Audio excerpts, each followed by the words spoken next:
ఓం సాయిరామ్. సమర్థ సద్గురు సాయినాథ్ మహారాజ్కి జై.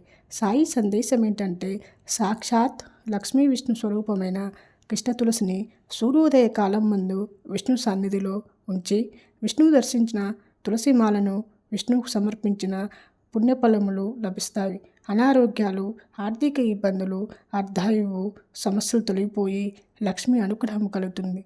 ఏలినాటి శని బాధలు తొలగిపోవాలంటే కృష్ణ తులసిని పూజించటం ఎంతో మంచిది.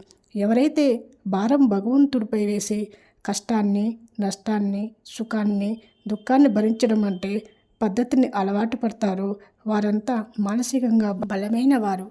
వాళ్ళంతా విజయవంతులు మరొకరు ఉండరు. ఎందుకంటే పరమాత్మను నమ్మక చెడిన వారు ఉన్నారేమో కానీ నమ్మి భరోసా అందని వారు మాత్రం ఎవ్వరూ ఉండరు. నీ పని జరగటంలో ఆలస్యమవుతుందేమో కానీ నమ్మిన నీ దైవం నీకెప్పుడుకి అన్యాయం చేయడు. ఓం సాయిరామ్.